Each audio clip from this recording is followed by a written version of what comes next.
Miriam was the kind of waitress people mocked for sport. Every single day, Jacqueline and Patricia found new ways to humiliate her in front of customers. They'd place her at the worst tables, the ones where people ordered water only or complained constantly or left nothing but insults. When Miriam made an honest mistake, they'd announce it loudly so the entire restaurant heard. They'd steal tips from her apron. They'd laugh about how she'd never amount to anything. Eric, the host, scheduled her for dead zones and gave the high tipping sections to the other girls. By the end of each shift, Miriam had maybe $30 to show for 8 hours of being treated like garbage. She was 19 and convinced this was all life had for her. Then Dimitri Volkov walked through the door. The entire restaurant stopped breathing. The noise died instantly. The manager's face went white. Dimitri didn't come to places like this.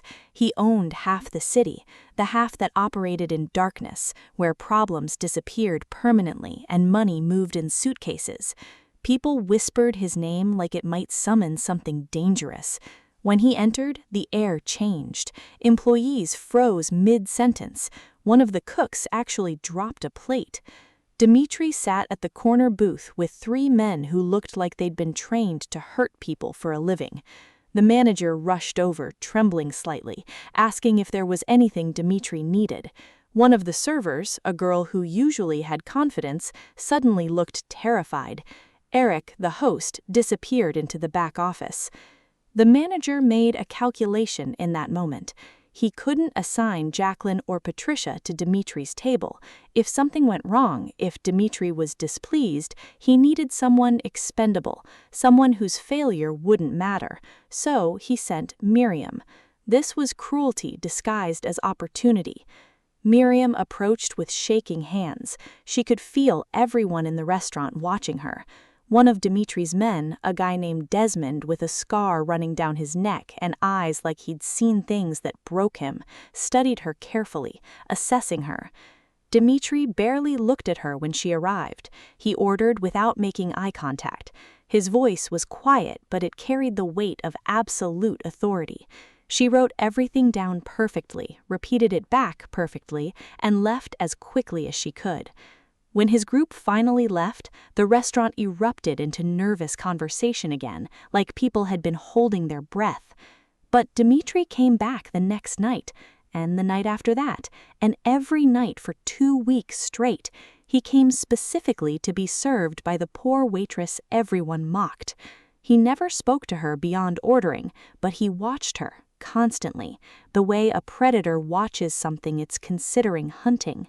Jacqueline and Patricia lost their minds. On the 3rd night Dimitri returned, Jacqueline pulled Miriam into the break room. She demanded to know what Miriam was doing to get Dimitri's attention. She said that Miriam must be flirting with him, or worse. Patricia joined in, saying that a man like Dimitri would never be interested in Miriam unless she was offering something. They laughed, but there was an edge to their laughter now. Fear. They were actually afraid of her. But they hid that fear behind cruelty. Their mockery became vicious in ways it had never been before. They sabotaged her tables worse than ever, knowing that now it mattered. When Miriam served a customer steak, Jacqueline would loudly tell the customer that Miriam had burned the last one. Patricia spread a rumor that Miriam was stealing from the register. They watched her every movement with resentment burning in their eyes.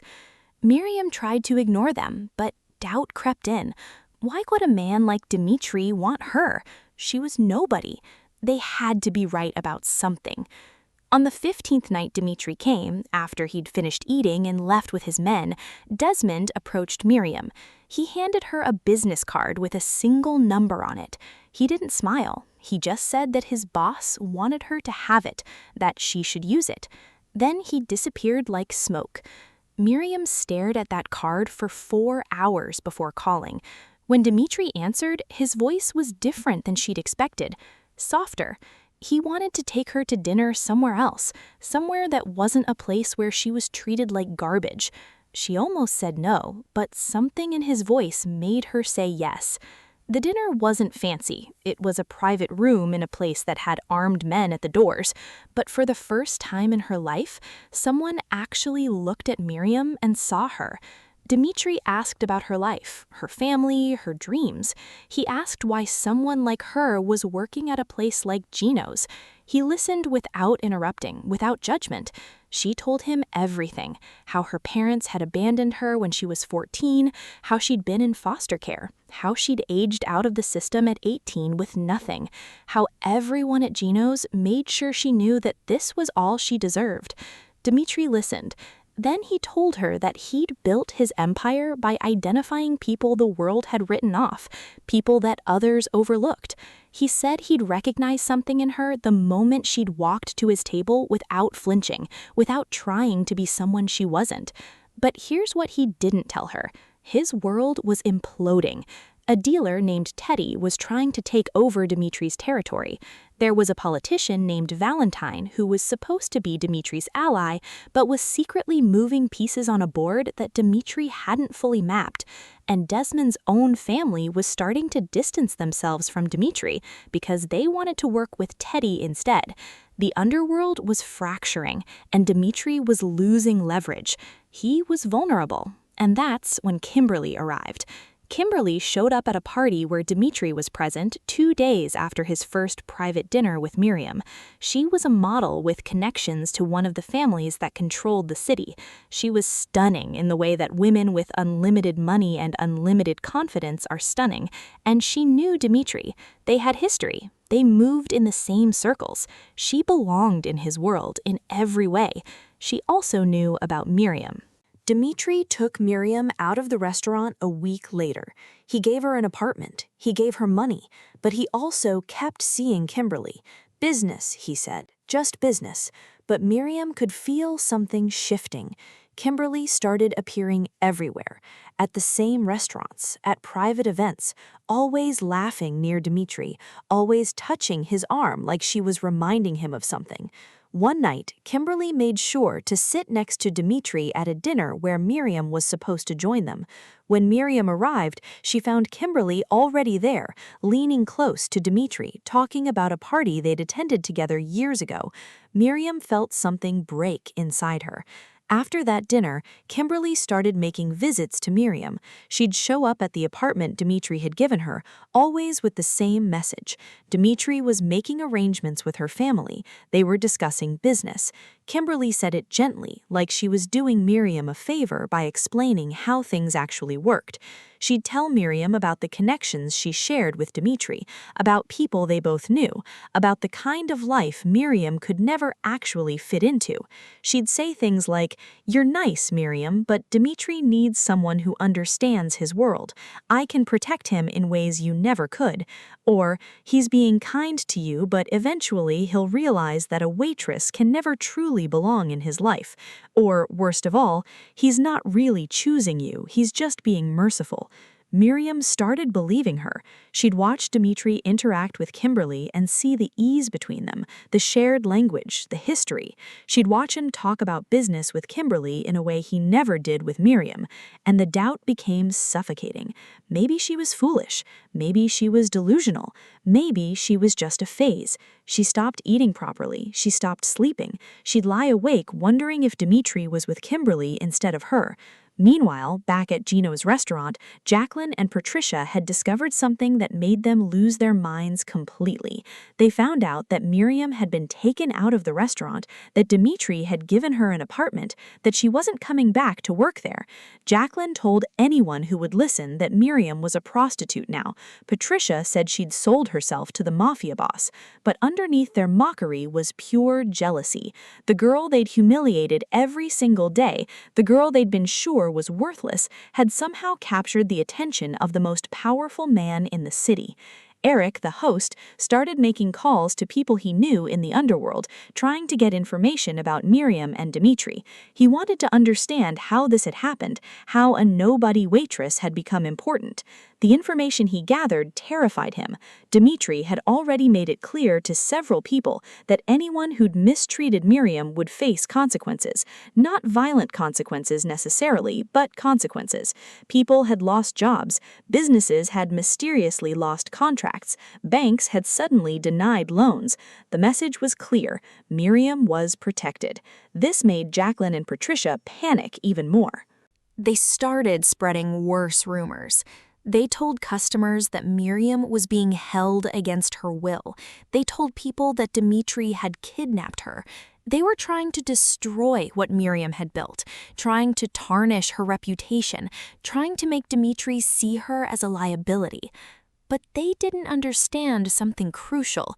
Dimitri had already heard the rumors. Desmond had brought him the information, and Dimitri's response had been swift and economical. He'd had a quiet conversation with the restaurant manager about maintaining his good name.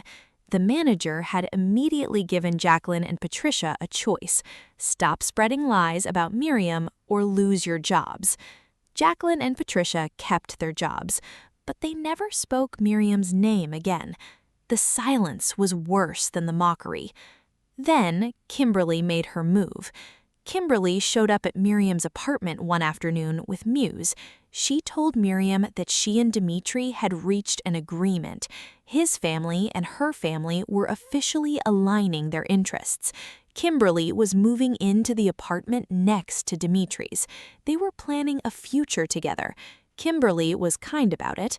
That was the cruelest part, like she was doing Miriam a favor by explaining how things actually worked in the real world. She said that Miriam shouldn't feel too bad, that Dimitri was a good man and would probably ensure she had enough money to get by, that perhaps Miriam could find a nice, normal boyfriend, someone more suited to her station in life. Miriam believed every word. She spent that night convinced that she'd been completely delusional, that Dimitri had been playing with her, that Kimberly had been telling her the truth all along. She decided to leave, to pack her things and disappear before Dimitri could do it for her, to save herself the humiliation of being discarded.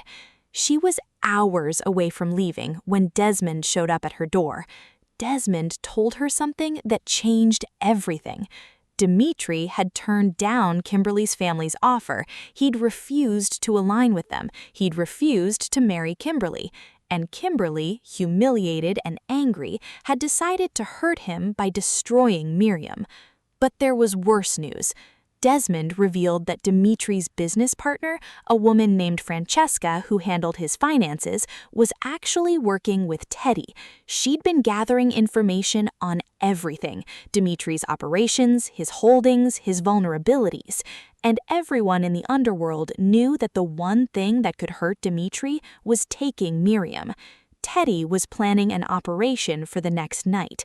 They'd found where Dimitri was keeping Miriam. They were going to blow up the building. Miriam would die. It would cripple Dimitri emotionally and strategically, leaving him open for a takeover. Desmond was there because he'd developed a conscience. He told Miriam to leave immediately. He gave her a location, a safe place, and told her to trust no one except him and Dimitri. Miriam left everything behind. The building exploded 40 minutes later. 3 of Dimitri's men were killed. If Miriam had been there, she would have been one of them. The news said it was a gas leak.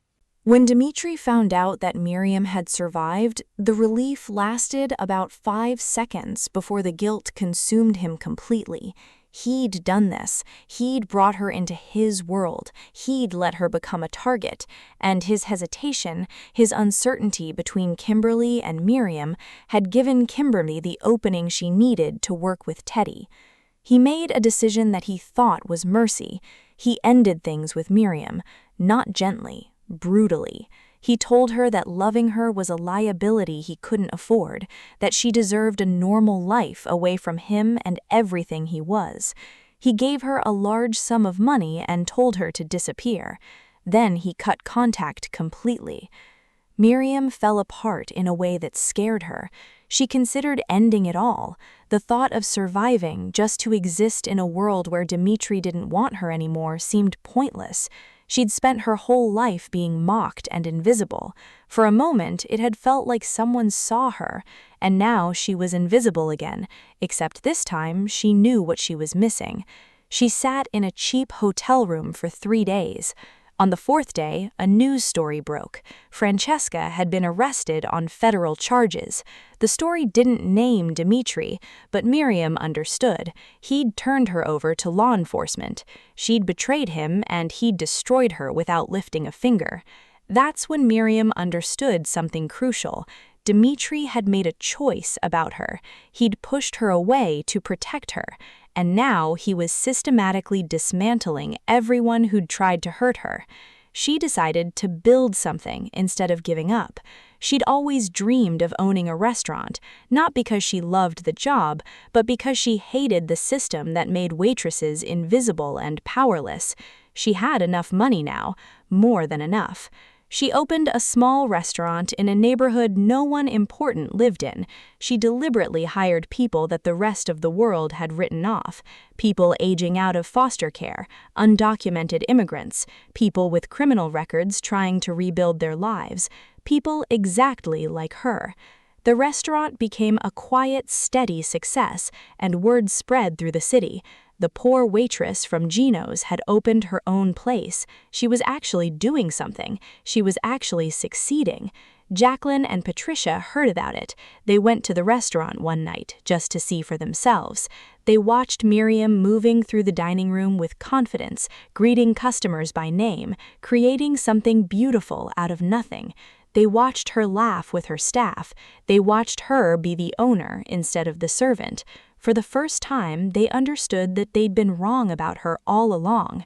But they weren't the only ones watching. Dimitri showed up one night during the dinner rush. He didn't eat. He just watched Miriam work, watched her build something, watched her transform pain into purpose. And something in his chest that had been dead since he'd pushed her away came back to life. But Dimitri's problems hadn't disappeared. Teddy was hunting him.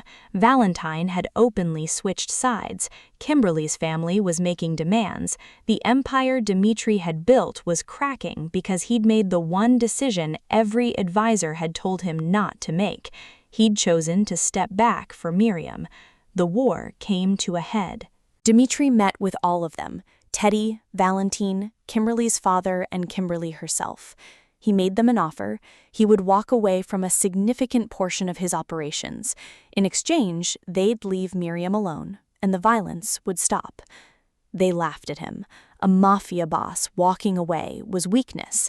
But Dimitri had one card left, and it was the most dangerous one. He had evidence on every single person at that table, years of documentation on Valentine's corruption, proof of Teddy's involvement in multiple federal crimes, recordings of Kimberly's father authorizing murders. He had enough to bring down half the underworld, and he was willing to use all of it. The room went silent. Dimitri told them that if anything happened to him or Miriam, if they harassed her in any way, if they so much as looked at her wrong, everything would go to federal law enforcement. Mutually assured destruction. Kimberly's father's face turned gray. Teddy looked like he wanted to kill Dimitri right there, but he understood the calculus. Dimitri could take them all down with him. Dimitri walked out of that meeting with an agreement. He would fade from the business. They would leave Miriam completely alone, and the violence would stop. In one conversation, Dimitri dismantled the life he'd built. He went to Miriam's restaurant the next night. He walked past all the other customers, straight to her, and told her that he'd made his choice, that he was choosing her, not because she was less risky or less complicated, but because she was worth it, because she was the only person in his entire life who'd ever been authentic. Miriam asked him one question. Was he sure? He said yes, and then he walked away from an empire. What followed was complete extraction from organized crime. He transferred operations to people he could trust. He liquidated assets. He did it systematically and ruthlessly. Within 3 months, he was completely out. The people who'd tried to destroy Miriam paid the consequences. Teddy was arrested on federal charges that Dimitri had provided to law enforcement. Kimberly's family lost their political connections overnight when Dimitri released information that destroyed their reputation. Kimberly herself disappeared from public life. No modeling gigs, no social events, nothing. She became invisible. The irony was perfect. Francesca was convicted and sent to prison, but Miriam didn't celebrate any of it. One night, 6 months after Dimitri had come to her restaurant, Jacqueline and Patricia showed up together. They asked if they could talk to Miriam. They waited until her shift was over, and then they approached her in the back office. Jacqueline was the first to speak. She told Miriam that they'd been wrong, that they'd been cruel and stupid and petty, that watching Miriam succeed while they went nowhere had made them understand what they'd actually been doing all those years. Patricia said that she'd tried to get a job at another restaurant after Gino's, but no one would hire her. She'd heard rumors about her treatment of Miriam, and it had followed her everywhere. She'd eventually found work at a minimum wage job, far worse than Gino's. Jacqueline admitted that she was still struggling, that the money had run out, that she'd heard Miriam was hiring and she wanted to ask if there was any possibility of a job. Miriam listened to both of them without speaking. Then she made a decision that showed exactly who she was. She told them that yes, there was a job available, that she was hiring for the new location she was opening, that she'd pay them more than Gino's had, that they'd work reasonable hours, and that they'd be treated with respect. Jacqueline and Patricia looked shocked. They'd expected anger. They'd expected humiliation. They'd expected to be turned away. Instead, they got mercy. They cried, both of them, because they'd finally understood that everything they'd said about Miriam had been wrong. She wasn't weak. She wasn't beneath them. She was actually so far above them that she could look down and offer them a hand. Miriam and Dimitri got married quietly, with only the staff from her restaurant as witnesses. Desmond was there, standing beside Dimitri like the loyal soldier he'd always been. But the best moment came 2 weeks after the wedding. Miriam was at her original restaurant and she overheard a customer talking to their friend. The customer was saying that the owner of this restaurant, this young woman who'd come from nothing, had built something real, something that mattered, something that changed people's lives. The customer said that Miriam reminded them why people should never judge others based on their circumstances, that she'd proven that strength isn't about money or connections, it's about character. It's about who you are when everything's working against you. Miriam heard this and felt something settle in her chest, not happiness exactly, something deeper, vindication, not revenge against those who'd mocked her, they'd already lost, but vindication of her own worth. She walked into the dining room and saw Dimitri sitting at a corner table, watching her, the same way he'd watched her on that first night at Gino's. Except this time, they both understood that she'd never been the one who needed to prove herself to him. She'd been the one worth walking away from everything for. Every person who'd mocked Miriam, who'd been certain she'd never amount to anything, now had to live with knowing they'd been completely and absolutely wrong about someone from the very beginning. They'd chosen cruelty towards someone braver than themselves, and now they had to watch her win. That was the real victory, not just that she'd succeeded, but that everyone who'd tried to destroy her had to witness it. Please like and subscribe.